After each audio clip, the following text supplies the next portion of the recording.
Assalamu alaikum, welcome to my channel, and this is Sir Talha again with very informative video. And without wasting any time, let's start the content.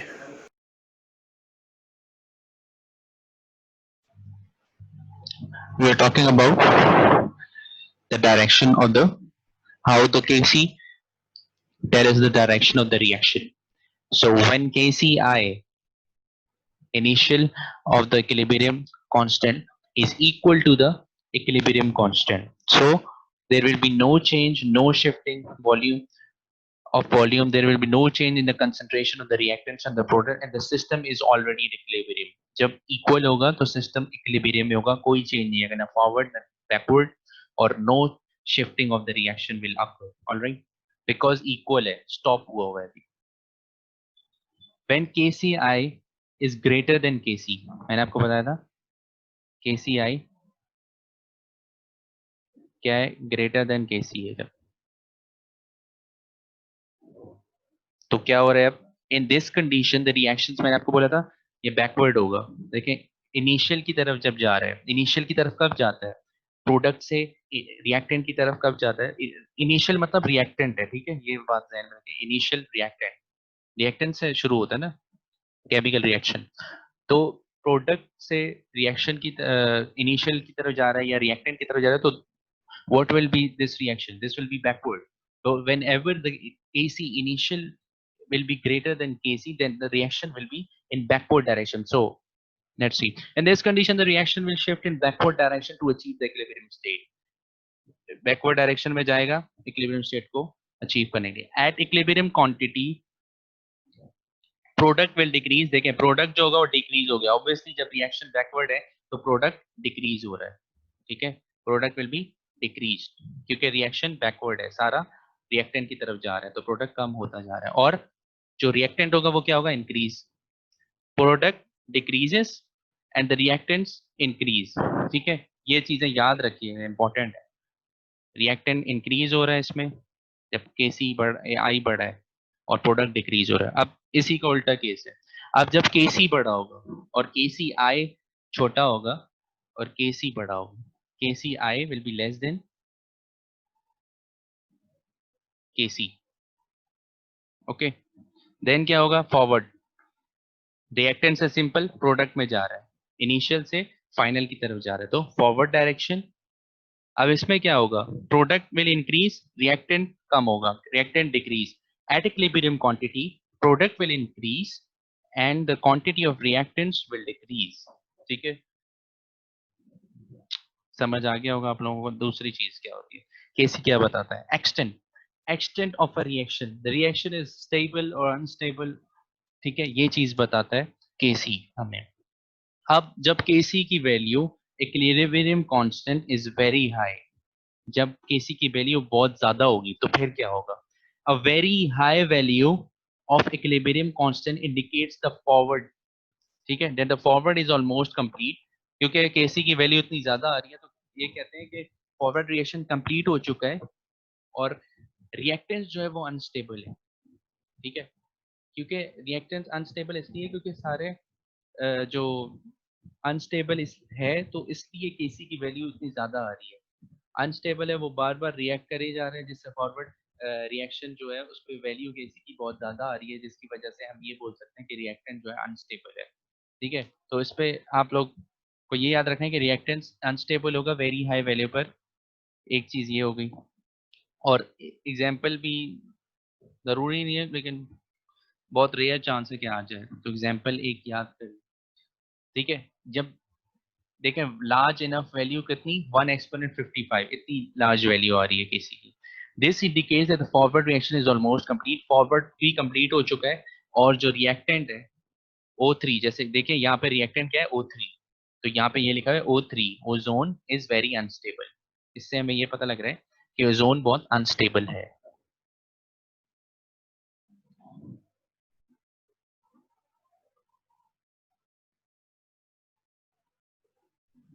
अच्छा, लिख के बता दूं.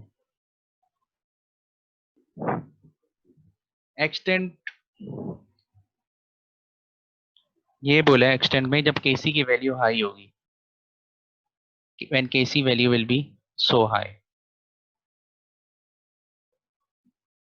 High मतलब कितनी? Enough to 1 exponent power more than 50. Okay, I'm writing 50 और 40 भी high है, ठीक है, 50.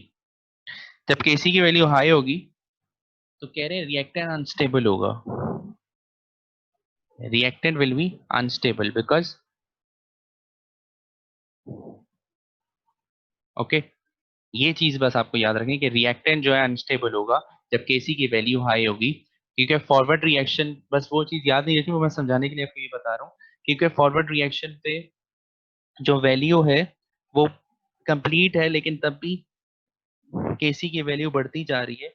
तो उसकी वजह से हम ये एज्यूम कर रहे हैं और मतलब पता लगा रहे हैं कि रिएक्टेंट जो है हमारा वो अनस्टेबल है, इस वजह से ये चीज हो रही है. बस इतनी चीज याद रखनी है. अब दूसरी क्या केस है? व्हेन Kc इज, जब वेरी स्मॉल होगा, ठीक है. स्मॉल का क्या मतलब? एग्जाम्पल भी इसकी देख लिएगा, वो O3 वाली है, ओजोन की है, 2O3 3O2. ये एग्जाम्पल है. ये पूछ लें कि एग्जाम्पल दे दें और पूछें इसमें कौन सा Kc हाई होगा, लो होगा, या रिएक्टेंट अनस्टेबल होगा, या प्रोडक्ट अनस्टेबल होगा, ये भी चीज पूछ सकते हैं, ठीक है. तो ये 2-3 चीजें याद कर लिएगा. अच्छा, अब जब स्मॉल होगा, when the value of the equilibrium constant is very small. Small कितना? मतलब माइनस में होगी पावर, 1 एक्सपोनेंट -10 या -5, तो मतलब बहुत स्मॉल है, ठीक है. -10 लिखा.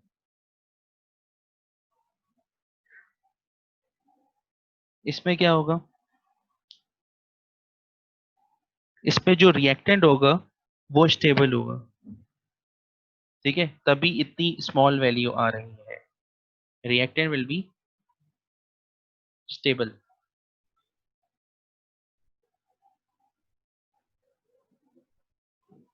तीसरा केस मैं आपको बता दूं, फिर वहां से पढ़ लेंगे. When the Kc value is moderate, मतलब सही है, नॉर्मल है, 1 आ रही है, ठीक है. 1 आ रही है, 5 आ रहा है, 10 आ रहा है, मॉडरेट.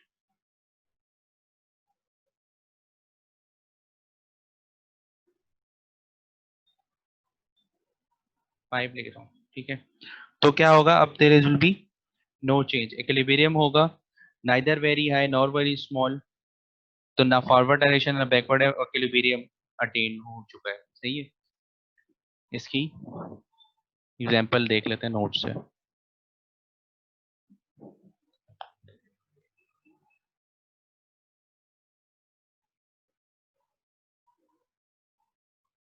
ठीक है जी. हम लोगों ने देख लिया कांस्टेंट जब वेरी हाई होता है, केसी जब की वैल्यू जब वेरी हाई होता है तो फिर रिएक्टेंट अनस्टेबल होता है, और ये एग्जांपल है. जब केसी वेरी स्मॉल होता है, केसी इज वेरी स्मॉल, ठीक है. तो एग्जांपल 2HF हाइड्रोजन फ्लोराइड है. हाइड्रोजन फ्लोराइड, अब रिएक्टेंट क्या है? स्टेबल है. देखिए, hydrogen fluoride is very stable, stable है. Forward reaction occur with negligible speed, speed कम होती है, इसलिए केसी की वैल्यू भी कम आ रही है, स्मॉल है, ठीक है. तो इससे हम कह रहे हैं कि रिएक्शन स्टेबल है. कि वैल्यू 1 एक्सपोनेंट इसकी -13 है. ये इसकी वैल्यू इस रिएक्शन की, रिएक्शन में Kc की वैल्यू ये है, ठीक है. इसमें यही चीजें थी. अच्छा, जब when equilibrium constant is moderate, जब मॉडरेट होता है, तो when the value of equilibrium constant is neither very high nor very small, we can clear that the reactions occur both in forward and backward direction, ठीक है. Both in forward and backward direction, and equilibrium will attain after certain period of time. Equilibrium achieve हो जाएगा कुछ time बाद, मतलब equilibrium कह सकते हैं इक्विलिब्रियम में होती है वैल्यू, ठीक है. तो एग्जांपल क्या है इसकी? N2 + 3H2 NH3 और 10 Kc 10 आ रहा है. इस रिएक्शन पे Kc 10 आ रहा है, which is a moderate value, ठीक है जी. चलें अब आगे चलते हैं. Define Kp. Kc हमने पढ़ लिया, इक्विलिब्रियम कांस्टेंट होता है. Kp क्या होता है? Kp, Kp बेसिकली वही चीज होती है. पहले हम लोग बात कर रहे थे, मतलब सॉलिड की, लिक्विड की, गैसेस की भी कर रहे थे, होमोजीनियस हेट्रोजीनियस रिएक्शन। लेकिन जब हम स्पेसिफिक गैसेस के लिए बात करते हैं तो जो उसका इक्विलिब्रियम कांस्टेंट होता है तो उसको केपी कहते हैं, ठीक है। और गैसेस, गैसियस इक्विलिब्रियम सिस्टम्स, अब देखें डेफिनेशन पढ़ रहा हूं मैं। गैसियस इक्विलिब्रियम सिस्टम, इसमें किसी और चीज की बात नहीं होगी, सॉलिड और लिक्विड की, सिर्फ गैसियस इक्विलिब्रियम सिस्टम्स की बात हो रही है। We use the partial pressure of gases instead of concentration. K C की ऊपर बात करते थे ना, के सी, सी फॉर कंसंट्रेशन, ठीक है। तो आप कर रहे हैं केपी, पार्शियल प्रेशर की बात करेंगे गैसेस के ऊपर। गैसेस को हम लोग किस तरह जज कर सकते हैं, उसको प्रेशर से, गैसेस की कंसंट्रेशन नहीं चेक कर सकते, गैसेस की कंसंट्रेशन नहीं होती, ठीक है। प्रेशर होता है, प्रेशर से उसको जज करते हैं कितने मॉलिक्यूल्स हैं, क्या है, ठीक है। देयरफॉर, अब आगे पढ़ो, equilibrium constant determined by using partial pressure. जो इक्विलिब्रियम कांस्टेंट ये हम लोग डिटरमाइन करें by using partial pressure of gases in a gaseous chemical equilibrium is denoted by KP. उसको हम लोग केपी से, वही चीज है बस, गैसेस, गैसेस के लिए हम लोग यूज कर रहे हैं, गैसेस इक्विलिब्रियम सिस्टम्स के लिए, और पार्शियल प्रेशर से जज करते हैं जैसे उसको कंसंट्रेशन से करते थे। तो consider a general reversible reaction, वैसे ही सब कुछ होगा, केपी अपॉन रिएक्टेंट होगा, और ऊपर प्रोडक्ट होगा, नीचे रिएक्टेंट होगा। बस इसमें इतनी चीज याद करने की, कुछ भी नहीं है इसमें। Relation between the KP and KC, ये आ सकता है, रिलेशन आपको पता होना चाहिए क्या होता है। ये तो नहीं, ये तो सिंपल उन्होंने एक वो बताया है रिलेशन, कि KP is equal to KC. R क्या है, वो कांस्टेंट है, गैस कांस्टेंट जो होता है, क्या होता है, रैबर्ग कांस्टेंट, नहीं सॉरी, जिसकी 8.314 वैल्यू होती है, ठीक है, चैप्टर 3 में हमने पढ़ा था। तो आर ये है, T for temperature, N for the, वही number of moles, difference between the number of moles of the product and the reaction, delta N मतलब N2 माइनस N1, ठीक है। ये फॉर्मूला नहीं आता, मैं रिलेशन आगे बात कर रहा था, ठीक है। ये वैसे मैंने आपको बता दिया है। For above relation we conclude 3 results as follows. अब ये जो रिजल्ट्स हैं, ये इसकी बात कर रहा था, ये आ सकते हैं जब Kp is equal to Kc। चले, ये इसको मैं वाइट बोर्ड कर,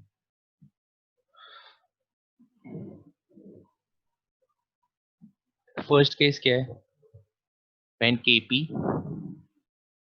is equal to Kc,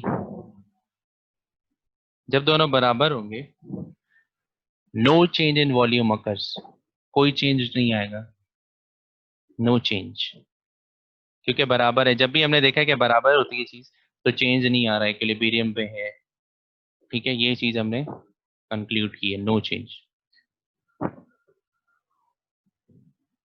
when Kp is greater than Kc,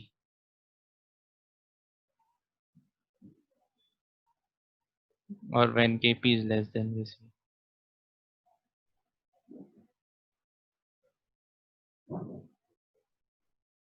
तीन केसेस है। जब Kp बड़ा होगा then volume of the product is increased, ठीक है, volume of the product increase हो जाएगा, of product increased, volume of product increase, ठीक है, जब Kp is greater than Kc। और when Kc will be greater than Kp, तो volume of the product decrease हो जाएगा, ठीक है। अब इसकी एग्जांपल्स जो है वो वहां से देख लेते हैं। देखें, फर्स्ट क्या है, for the above relation we conclude 3 results as follow when Kp is equal to Kc। जब हमने पहला रिएक्शन जो हमने पढ़ा, पहला relation, in this case there is no change in volume, no change in volume, ठीक है, हमने पढ़ लिया, no change in volume, no change, कोई चेंज नहीं आता वॉल्यूम में। For example H2I2 is equal to 2HI, reversible reaction है, और चेंज कोई वॉल्यूम नहीं आ रहा है, H2 है, I2 है, उधर भी HI आ रहा है। This example volume of the products are equal to the volume of the reactant, products और के जो वॉल्यूम है वो रिएक्टेंट के बराबर ही है। अब Kp is greater than Kc, when Kp is greater than Kc, तो इन this case reaction occurs with the increase in volume, reaction जो है वो इंक्रीज इन वॉल्यूम के साथ अकर करता है। मैंने आपको क्या बताया था, मैंने आपको volume of the product increase, या आप ये भी दूसरे वर्ड्स में, उसी को दूसरे वर्ड्स में, reaction occurs with increase in volume, कि रिएक्शन जो हो रहा है, परफॉर्म कर रहा है, तो वो increase in the volume of the product कर रहा है। ठीक है, तो दोनों चीजें सही हैं। तो ये इसकी एग्जांपल है कि रिएक्शन NH3 है, तो this is increasing the volume of the product N2 plus H2O, this is the product. In this example, volume of the products are greater than the volume of the reactants. ठीक है, volume of the reactant से volume of the products ज्यादा है, greater है। जब Kp बड़ा होगा, जब Kc बड़ा होगा तो उसी का ऑपोजिट होगा। इन this case, reactions occur with a decrease in volume. Decrease in volume, reaction occurs with a decrease in volume. SO2 देखें, अब ये बड़ा है, प्रोडक्ट्स आर लेस, प्रोडक्ट देखिए छोटा है, प्रोडक्ट का वॉल्यूम छोटा है, और बड़ा क्या है, रिएक्टेंट।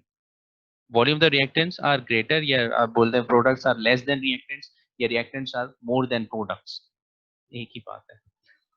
ये चीज है आपकी, ये इसका केपी और केसी का रिलेशन है। तीन चीजें हमने पढ़ी हैं जिसमें हम लोगों को याद रखनी है चीजें। एक तो केसी की, केसी जो दो एप्लीकेशंस बताता है, direction of the reaction and the extent of the reactions, कि क्या है, स्टेबल है या अनस्टेबल है। यहाँ से शुरू किया हमने, to predict the direction of the reaction, जिसमें केसी, जब केसी आए और केसी बराबर थे तो क्या था, इक्विलिब्रियम था। जब केसी आए बड़ा था केसी से तो क्या था, बैकवर्ड डायरेक्शन था। और रिएक्टेंट, यहाँ पे रिएक्टेंट होता है क्योंकि, तो रिएक्टेंट ज्यादा होगा, प्रोडक्ट कम होगा। दोबारा से बताना था कि आप लोगों को याद हो जाए। केसी आए जब छोटा होगा केसी से, क्या होगा, फॉरवर्ड डायरेक्शन होगा, क्योंकि इधर जा रहे हैं। केसी बड़ा है, ठीक है, केसी बड़ा है, फॉरवर्ड डायरेक्शन है, प्रोडक्ट ज्यादा होगा, रिएक्टेंट कम होगा, क्योंकि फॉरवर्ड डायरेक्शन हो रहा है। अच्छा, एक्सटेंट, एक्सटेंट में क्या है, जब वेरी हाई वैल्यू है, वेरी हाई वैल्यू, तो रिएक्शन, रिएक्टेंट जो है वो अनस्टेबल है। ठीक है, जब वेरी स्मॉल वैल्यू है, रिएक्टेंट स्टेबल है। जब मॉडरेट वैल्यू है तो इक्विलिब्रियम अचीव है, नो, बोथ डायरेक्शन में मूव कर सकते हैं, फॉरवर्ड एंड बैकवर्ड। इक्विलिब्रियम है, ना स्टेबल है ना अनस्टेबल, इक्विलिब्रियम। अब इसके बाद हमने केपी और केसी का पढ़ा है। तो जब दोनों बराबर है, there is no change in volume, reactant product same. जब केपी बड़ा है केसी से तो क्या है, products are greater than the volume of the reactants, वो प्रोडक्ट का वॉल्यूम बड़ा है, वॉल्यूम ऑफ द रिएक्टेंट्स। जब केसी बड़ा है केपी से तो फिर अब रिएक्टेंट बड़ा है प्रोडक्ट से, उसी का ऑपोजिट है। चलें, ली चैटलियर्स प्रिंसिपल। ली चैटलियर्स प्रिंसिपल ये कहता है कि अगर हम लोग किसी, एक रिएक्शन है, रिएक्शन जो होता है केमिकल रिएक्शन, वो अपने आप को स्टेबल नहीं करना चाहता, स्टेबल करना चाहता है, और वो मतलब चेंजेस लाना चाहता है अपने अंदर, एक जगह पर रहना नहीं चाहता। ये ली चैटलियर्स प्रिंसिपल की जो बेसिक इंट्रोडक्शन है, उसमें से पहले एक ये कॉन्सेप्ट आप लोग बिठा लें कि रिएक्शन चेंज होना चाहता है हमेशा, वो एक जगह पे नहीं रहना चाहता।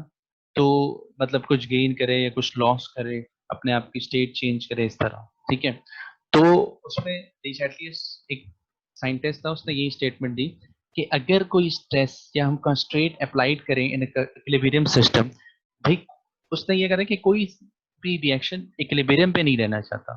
ठीक है, मतलब उस इक्विलिब्रियम पे नहीं रहना चाहता या चेंज लाना चाहता है, दोनों चीजें सेम है। मतलब वो चेंज लाना चाहता है, इक्विलिब्रियम पे नहीं रहना चाहता।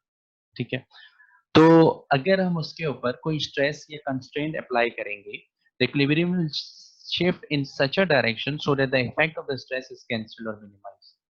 तो इक्विलिब्रियम जो होगा वो शिफ्ट होगा किसी डायरेक्शन पे, जिससे वो स्ट्रेस या कैंसिल हो जाएगा, मिनिमाइज। देखें, चलें पढ़ लेते हैं। The equilibrium state of chemical equilibrium, the equilibrium state of a chemical equilibrium system is changed by change in concentration, pressure और टेम्परेचर। ये तीन चीजें याद रखें। किससे चेंज हो सकती है केमिकल इक्विलिब्रियम की स्टेट, जैसे एक केमिकल रिएक्शन केमिकल इक्विलिब्रियम में है, उसकी स्टेट हमें चेंज करनी है, तो किन तीन चीजों से चेंज होती है, या तो टेम्परेचर से, या प्रेशर चेंज करने से, प्रेशर के चेंज करने से, या टेम्परेचर चेंज करने से, या उसकी कंसंट्रेशन चेंज करने से। ये तीन चीजें होती हैं। तो the effect of change in any one of the above factors, ये जो तीन फैक्टर्स बताए, इन तीनों में से किसी एक में भी अगर हम चेंज करेंगे तो वो क्या करेगा, चेंज कर देगा इक्विलिब्रियम सिस्टम्स को। तो the effect of change of these factors is explained by the Le Chatelier's principle. तो इन फैक्टर से जो चेंज आता है, कि कंसंट्रेशन चेंज करने से क्या फर्क होता है, टेम्परेचर चेंज करने से क्या फर्क पड़ता है, प्रेशर चेंज करने से क्या फर्क पड़ता है, वो ली चैटलियर्स ने बताया हमको।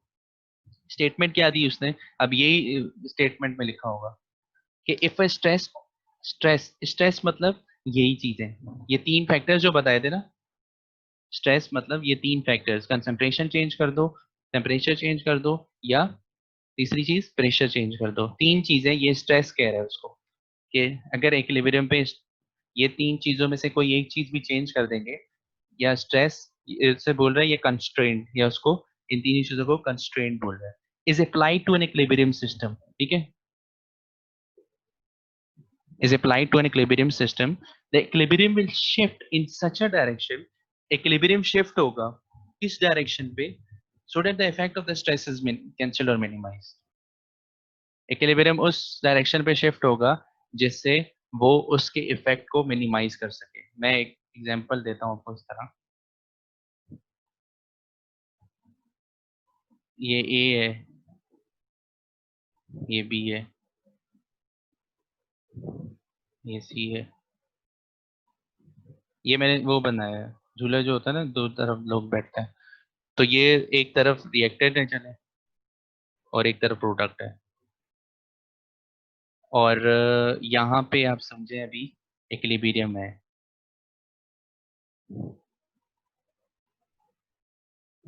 ठीक है, ये मैंने एक फ्लास्क बना दिया। ठीक है, यहाँ पे इक्विलिब्रियम है, अभी कुछ भी नहीं हुआ, अभी मैंने स्ट्रेस भी नहीं डाला ना कोई कंस्ट्रेंट डाला है, अभी इक्विलिब्रियम सिस्टम में रिएक्शन है। तो उसने बोला कि अगर हम लोग इसमें अगर कंस्ट्रेंट या स्ट्रेस डालेंगे तो इक्विलिब्रियम चेंज होगा, उस तरफ शिफ्ट हो जाएगा, ताकि वो उसकी जो इफेक्ट है उसको मिनिमाइज या कैंसिल कर सके। अगर अब समझिएगा, अगर मैं यहाँ पे कंसंट्रेशन की बात करूँ, मैं स्ट्रेस जो चेंज कर रहा हूँ या कंस्ट्रेंट जो अप्लाई कर रहा हूँ वो कंसंट्रेशन कर रहा हूँ। कंसंट्रेशन मतलब कोई भी चीज उसके अंदर ऐड कर रहा हूँ रिएक्टेंट में या प्रोडक्ट में, मैं एक ड्रॉप्स डाल रहा हूँ इधर किसी भी प्रोडक्ट के, नेफ्थलीन के बोल रहे हैं या किसी भी चीज के, मैं रिएक्टेंट्स में ड्रॉप डाल रहा हूँ, मतलब कंसंट्रेशन उसकी इंक्रीज कर रहा हूँ। ठीक है, इक्विलिब्रियम सिस्टम यहाँ पे अचीव हुआ है, अब मैंने यहाँ पे कंसंट्रेशन इसकी बढ़ा दी। अब ले चैटलियर्स ने ये कहा कि वो जो होगा इक्विलिब्रियम शिफ्ट करेगा उसकी ये जो कंसंट्रेशन हमने यहाँ पे बढ़ाई है उसको मिनिमाइज करने के लिए। तो कहाँ पे शिफ्ट करेगा, यहाँ से ये यहाँ पे शिफ्ट हो जाएगा, क्योंकि कंसंट्रेशन मैंने यहाँ पे बढ़ाई है, इसकी कंसंट्रेशन ज्यादा हो गई, इसकी कम है। ठीक है, तो यहाँ से ये यहाँ पे शिफ्ट कर जाएगा, ताकि इसका जो कंसंट्रेशन का जो यहाँ पे इफेक्ट हुआ है उसको कैंसिल कर दे। समझ आ गई, यहाँ पे ए बी आ गया, ए बी का कुछ हिस्सा यहाँ पे आ गया है, ताकि वो दोबारा इक्विलिब्रियम को मेंटेन करे, और इसका जो कंसंट्रेशन का जो इफेक्ट आया था, इसका कंसंट्रेशन का जो इफेक्ट यहाँ रिएक्टेंट पे आया था वो खत्म हो जाए, मिनिमाइज या कैंसिल हो जाए। तो this is the concept of D चैटलियर्स, ये स्टेटमेंट है। इफ द स्ट्रेस और अ कंस्ट्रेंट इज, फिर से मैं पढ़ रहा हूँ दोबारा गौर से सुनिए, इफ अ स्ट्रेस और a constraint is applied to an equilibrium system, जब हम लोग ने जैसे मैंने कंसंट्रेशन पढ़ाई है, मैंने ये स्ट्रेस ये कंस्ट्रेंट उस पर अप्लाई किया इक्विलिब्रियम सिस्टम पे, पहले इक्विलिब्रियम पे था, एक रिएक्टेंट था एक प्रोडक्ट था, वो स्टेबल थे, इक्विलिब्रियम पे थे, नॉट मूविंग। ओके, मैंने कंसंट्रेशन बढ़ा दी रिएक्टेंट की, मैंने वहां पे कुछ ऐड किया, तो क्या हुआ, अब इक्विलिब्रियम लिखा हुआ है क्या, equilibrium will shift in such a direction, equilibrium वहां पे शिफ्ट होगा, सो डैट, किस डायरेक्शन पे शिफ्ट होगा, कि इस डायरेक्शन पे शिफ्ट होगा ताकि वो इफेक्ट ऑफ द स्ट्रेस को, जो मैंने कंसंट्रेशन स्ट्रेस डाली है रिएक्टेंट पे, उसको कैंसिल कर दे। तो प्रोडक्ट पे शिफ्ट होगा ना, क्योंकि मैंने रिएक्टेंट पे डाला है वो कंसंट्रेशन। अगर मैं यहाँ पे डालूं, अगर मैं यही चीज, मैं कंसंट्रेशन इसकी बढ़ाऊंगा प्रोडक्ट की, I am increasing the concentration of the product, दोबारा से वही डायग्राम ले लें जो पहले थी इक्विलिब्रियम स्टेट पे। ठीक है, मैंने कंसंट्रेशन अगर यहाँ पे बढ़ाई है प्रोडक्ट की, तो फिर क्या होगा, फिर इफेक्ट को कैंसिल करने के लिए, इसकी कंसंट्रेशन स्ट्रेस कैंसिल करने के लिए, ये जो प्रोडक्ट का कुछ हिस्सा यहाँ रिएक्टेंट पे शिफ्ट हो जाएगा, ताकि दोबारा मिनिमाइज कर दे कंसंट्रेशन का इफेक्ट और दोबारा इक्विलिब्रियम स्टेट में आ जाए। समझ में आ गया, ये चीज है नीचे at least. In other words, if a system at equilibrium is disturbed by some changes, ये अब ये दूसरी डेफिनेशन लगे, अगर हम कोई भी चेंज करें, जैसे मैंने कंसंट्रेशन का बताया, इसी तरह टेम्परेचर भी चेंज कर सकते हैं, आप प्रेशर भी चेंज कर सकते हैं। The system will shift in a direction, आपका सिस्टम उस डायरेक्शन में शिफ्ट करेगा ताकि वो जो चेंज आपने लाए हो वो मिनिमाइज हो जाए या खत्म हो जाए, undo the effect of change, undo the effect मतलब वो इफेक्ट खत्म हो जाए। चलिए, मीनिंग ऑफ स्ट्रेस लिखा हुआ है, stress on equilibrium is the change in, ये लिखा हुआ है स्ट्रेस का मतलब, stress on equilibrium is the change in concentration or pressure or temperature. If any of these is the change at equilibrium, the equilibrium system will disturb हो जाएगा, कोई भी चीज चेंज करेंगे. In the coming lines we will observe the effect of change. हाँ, आप आगे यही पढ़ेंगे कि effect of concentration क्या हो रहा है, effect of temperature क्या हो रहा है, effect of pressure क्या होता है. तो ये चीजें, अच्छा एक्सोथर्मिक और एंडोथर्मिक में जो टेम्परेचर का चेंज है वो अलग होता है. अच्छा आप देख लें, चेंज इन कंसंट्रेशन किया आपने, अब मैं आपसे एक एक करके बता रहा हूँ.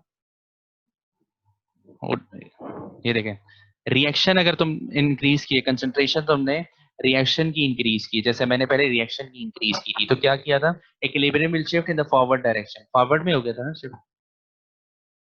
अब मैंने यहाँ पे ये जो येलो से किया था, पहले पिंक से रिएक्शन की कंसंट्रेशन बढ़ाई थी, तो क्या शिफ्ट, कहाँ शिफ्ट हुआ था, ए बी मैंने यहाँ पे भेज दिया था, देखें ए बी मैंने यहाँ पे भेज दिया था ना, फॉरवर्ड डायरेक्शन हुई, तो reaction will shift in forward direction. Okay, ये पहले था. If concentration of reaction increases, equilibrium will shift in forward right. अच्छा, अब concentration of reaction decreases, अगर concentration of reaction decreases करेंगे तो obviously वो backward direction में आ जाएगा, क्योंकि product की आप concentration increase कर रहे हो तो backward direction होगा. इसी तरह ये दोनों सेम चीजें हैं कि आप reaction increase कर रहे हो या product decrease कर रहे हो, और ये दोनों चीजें सेम. देखें, reactant decreases या product increases, एक ही बात है ना.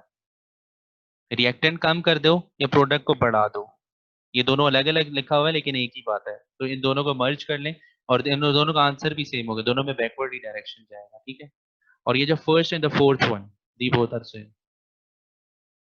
आप रिएक्टेंट इंक्रीज कर दो या प्रोडक्ट डिक्रीज कर दो, कह रहे हैं रिएक्टेंट को कम कर दो या प्रोडक्ट को बढ़ा दो, एक ही बात है, तो दोनों में फॉरवर्ड डायरेक्शन ही होगा. तो ये अलग अलग लिखा हुआ है, इन्होंने अलग लिखने की जरूरत नहीं थी. चले, बात समझ में आ गई, इसके एमसीक्यूज बनेंगे. अच्छा, दूसरा टेम्परेचर, टेम्परेचर कैसे चेंज करेंगे, टेम्परेचर मतलब हीट कर दिया आपने उसको, सिस्टम को, इक्विलिब्रियम सिस्टम को कहीं पे हीट कर दिया. अच्छा, अब एक्सो और एंडोथर्मिक और एक्सोथर्मिक. अब इंक्रीज इन टेम्परेचर जब एंडोथर्मिक में किया है तो equilibrium shift in forward direction, forward direction में होगा. ये याद कर लिए कि एंडोथर्मिक में जब इंक्रीज टेम्परेचर करेंगे तो फॉरवर्ड डायरेक्शन में होगा. एंडोथर्मिक क्या होता है, एब्जॉर्ब जो कर रहा होता है, और एक्सो रिलीज जो कर रहा होता है. ठीक है, absorb the heat from the surrounding. तो जब इंक्रीज कर रहे हैं प्रेशर तो equilibrium shifting towards the forward direction, and when we are decreasing its temperature then equilibrium shift in backward direction. और इसी का उल्टा होगा एक्सोथर्मिक में, जब इंक्रीज टेंपरेचर करेंगे तो उसमें एंडो में फॉरवर्ड हो रहा था, इसमें बैकवर्ड होगा, और जब डिक्रीज करेंगे तो उसमें बैकवर्ड हो रहा था, इसमें फॉरवर्ड होगा. Effect of pressure, pressure change वहां पे आता है जहां गैसेस की बात होती है, तो गैसेस में प्रेशर चेंज इफ द, क्या लिखा है, if the volume of reactant is greater than the volume of the product. अगर वॉल्यूम ऑफ द रिएक्टेंट ज्यादा हो, इसमें दो केसेस हैं, तीन केसेस है बल्कि. प्रेशर चेंज जो है तीन तरह से बताया गया है कि जब रिएक्टेंट ज्यादा होगा वॉल्यूम से, प्रोडक्ट से, वॉल्यूम ऑफ द रिएक्टेंट ज्यादा है वॉल्यूम ऑफ द प्रोडक्ट से. देखिए हम लोगों ने जो पहले पढ़ा है केपी और केसी का, ये इसमें क्या है, रिएक्टेंट बड़ा है, वॉल्यूम प्रोडक्ट का छोटा है. तो जब इंक्रीज प्रेशर करेंगे तो equilibrium shift in forward direction. यहाँ पे इंक्रीज किया प्रेशर, यहाँ पे इंक्रीज किया प्रेशर, तो फॉरवर्ड डायरेक्शन में मूव करेगा ताकि वहां को बैलेंस हो जाए. ठीक है, इक्विलिब्रियम स्टेट रहे. और जब डिक्रीज इन प्रेशर करेंगे, जब प्रेशर कम करेंगे तो equilibrium shift in backward direction. इसी तरह जब रिएक्टेंट स्मॉलर होगा वॉल्यूम में प्रोडक्ट से, तो उसी का ऑपोजिट होगा। जब आप प्रेशर इंक्रीज करेंगे, क्योंकि अब ये ऑपोजिट है, अब आपने रिएक्टेंट का स्मॉलर है और प्रोडक्ट ज्यादा है, तो उसी का ऑपोजिट होगा, बैकवर्ड में आएगा। देखिए यहाँ पे बैकवर्ड डायरेक्शन है और यहाँ पे फॉरवर्ड डायरेक्शन जब आप प्रेशर इंक्रीज कर रहे हो। अभी यहाँ पे क्या है, स्मॉलर रिएक्टेंट है, वहां पे रिएक्टेंट ग्रेटर था, और इसी डिक्रीज में भी इसका ऑपोजिट होगा। अच्छा, जब यहाँ पे जब दोनों चीजें सेम हो जाती हैं, volume of the product and the reaction is same, then there will be no effect on equilibrium. कोई चेंज नहीं आएगा, क्योंकि कोई चेंज ही नहीं हो रहा, दोनों चीजें सेम है, इक्विलिब्रियम मूव ही नहीं हो रहा, तो कोई चेंज भी नहीं आएगा, इक्विलिब्रियम कहीं शिफ्ट भी नहीं होगा। इसलिए ये तीसरा केस तो छोड़ दें। या एमसीक्यूज आ भी सकता है कि अगर दोनों चीजें सेम हो, reactant and the product of the volume is same, what will be the effect of pressure on the equilibrium, ये सवाल आ सकता है। ठीक है, तो you will be selecting no change या नो इफेक्ट। अच्छा, इसमें एक और चीज डालते हैं। ये तो चीजें, ये वो थी स्ट्रेसेस जो इफेक्ट कर रही थी इक्विलिब्रियम पे। कुछ चीजें होती हैं जो नो इफेक्ट करती हैं, जैसे कैटलिस्ट। कैटलिस्ट कोई इफेक्ट नहीं करती इक्विलिब्रियम पे या रिएक्शन में। ठीक है, catalyst does not influence on the balance of equilibrium, it only alter the rate of reaction. तेज करता है या स्लो करता है कैटलिस्ट, और कोई चेंज नहीं लाता, कोई इक्विलिब्रियम पे फर्क नहीं पड़ता इससे। तो ये एक आपसे एमसीक्यूज आ सकते हैं कि which of the things mentioned below will not change, make change in equilibrium, या do not make change in any reaction, तो उसमें आप कैटलिस्ट चूज करो। ठीक है जी। सॉल्युबिलिटी, सॉल्युबिलिटी क्या होता है? सॉल्युबिलिटी सिंपल, एक सॉल्यूट में, सॉल्यूट हो, सॉल्वेंट में कितना सॉल्यूट मिक्स हो रहा है, उसको कहते हैं सॉल्युबिलिटी। ठीक है, सॉल्वेंट है, उसमें एक सॉल्यूट में डाल रहा हूँ कुछ भी, नमक डाल रहा हूँ पानी में, पानी सॉल्यूट सॉल्वेंट है, सॉल्यूट नमक है, तो उसमें मैंने ये डाला, तो उसका जो डिसॉल्व होने का जो रेट है वो कितना तेज है या स्लो है, तो उसको कहते हैं सॉल्युबिलिटी। समझ में आ गया? जैसे ऑयल है, oil does not mix in water. Oil डालो पानी में आप, ठीक है, पानी लो ग्लास में और उसमें ऑयल डालो, देखो मिक्स होता है या नहीं होता। तो इसकी सॉल्युबिलिटी क्या है? बहुत ही कम है, जीरो है या नेग्लिजिबल है। लेकिन अगर आप सॉल्ट लो और उसको पानी में डालो तो वो कितनी जल्दी मिक्स हो जाता है, तो उसको कहते हैं, इसका सॉल्युबिलिटी जो रेट है वो बहुत ज्यादा है। ठीक है, तो यही लिखा, solubility of a solute in a solvent. Solute की जो सॉल्युबिलिटी है किसी भी सॉल्वेंट में is the number of grams of solute, हम कितने भी ग्राम्स ले रहे हैं, नमक के 10 ग्राम ले रहे हैं, necessary to saturate in 100 ml of solvent. 100 1 litre, 100 ml लिखा हुआ है या 1 litre of solvent at a particular temperature. तो मतलब सॉल्युबिलिटी एक वो रेट है चेक करने का कि किस सब्सटेंस की कितनी सॉल्युबिलिटी है, कितनी उसकी ताकत है कि वो सॉल्वेंट में डिसॉल्व हो रहा है। ठीक है, ये होता है सॉल्युबिलिटी। जैसे नमक की ज्यादा है, ऑयल की कम है, सॉल्ट की शुगर की ज्यादा है या सॉल्ट की सॉल्युबिलिटी बताएं? शुगर सॉल्युबिलिटी इज हायर और सॉल्ट, बताएं, चैट में भेजें मुझे आंसर। शुगर और सॉल्ट।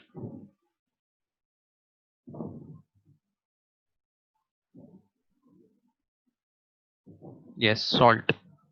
ठीक है, समझ आ गया आप लोगों को।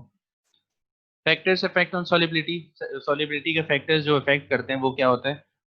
सिर्फ टेम्परेचर होता है। टेम्परेचर अगर आप बढ़ा देंगे, जैसे अब पानी है, उसमें आपको सॉल्ट मिक्स करनी है, तो कहते हैं कि गर्म पानी में सॉल्ट मिक्स करो, ओ सॉरी शुगर मिक्स करो। ठीक है, तो आराम से हो जाएगी। अगर आप ठंडे पानी में आप शुगर को मिक्स करना चाहोगे तो वो होती नहीं है, बहुत मुश्किल से होती है, काफी सारी नीचे ही पड़ी होगी, आप लोग शरबत पी जाओगे तब भी। सही है, चेक कर लेना कभी। तो टेम्परेचर से इफेक्ट होता है सॉल्युबिलिटी के ऊपर। तो factors effect on solubility is the temperature. If the solubility increases with the temperature, temperature आपने बढ़ाया, पानी गर्म हो गया, अब कुछ भी डिसॉल्व कर दो उसमें आराम से हो जाएगा। It is in the case of, ठीक है, ये हो गया। पोलैरिटी, हाँ पोलैरिटी क्या होता है? Like dissolve, like same phases हो, सेम पोलैरिटी, इसी को कहते हैं कि सेम चीजें। इन पहले भी हम शायद पढ़ चुके हैं किसी चैप्टर में, टॉपिक आया था। In the most cases solute dissolve in solvent that have a similar polarity, जिसकी पोलैरिटी सेम हो। Chemist use a popular aphorism to describe this feature of solutes and solvent, like dissolve like. Non polar solutes do not dissolve in polar solvent. जो non polar होते हैं वो polar में नहीं होते, polar मतलब same, H2H2, N2N2, ये पढ़ा था शायद मैंने चैप्टर 4 में। Non polar different, H2O, H अलग O अलग, दो अलग एलिमेंट्स। अच्छा ये आप लोग पढ़ लिया, pressure of the solid and the liquid solutes, ये ऐसे ही है, अगर आपको नहीं पढ़ना तो नहीं पढ़िएगा। सॉलिबिलिटी प्रोडक्ट मैं आपको पढ़ा रहा हूँ। सॉलिबिलिटी प्रोडक्ट क्या होता है? सॉलिबिलिटी प्रोडक्ट अब KSP से डिफाइन करते हैं। तो solubility product it is defined as a, हाँ, प्रोडक्ट के जो आयन बनते हैं, आयनिक फॉर्म में अगर प्रोडक्ट हो, जैसे KCl है, K प्लस और Cl माइनस, ये आयनिक फॉर्म है।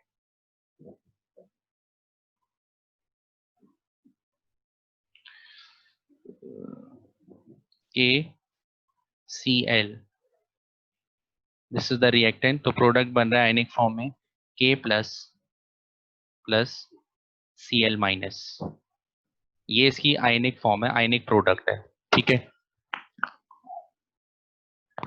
तो सॉलिबिलिटी प्रोडक्ट क्या कहता है कि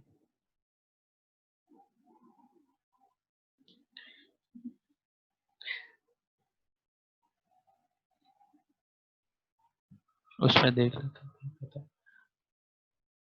Solubility product is defined as the product of the ionic concentration, ये मैंने आपको बता दिया, ionic concentration when dissolved ions and undissolved ions are in equilibrium। जब dissolved and undissolved ions equilibrium के अंदर होंगे तो उसका जो प्रोडक्ट होगा आयनिक कंसेंट्रेशन का, वो बताएगा आपको क्या सॉल्युबिलिटी प्रोडक्ट है, ठीक है। सेम एज आपका केसी होता है, ये केएसपी इसको कहते हैं, लेकिन जो आपका नीचे रिएक्टेंट होता है ना, वो रिएक्टेंट मल्टीप्लाई बाय केसी करोगे तो केएसपी बन जाता है।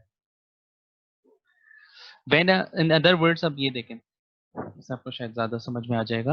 When a saturated solution of sparingly और slightly soluble salt is in contact with undissolved salt, एक सॉल्ट हो जो डिसॉल्व होने वाला हो सॉल्वेंट में, और दूसरा हो जो अनडिसॉल्व हो, मतलब डिसॉल्व ना होता हो, तो an equilibrium is established between dissolved ions and undissolved ions, ठीक है, दोनों में एक इक्विलिब्रियम बन जाता है।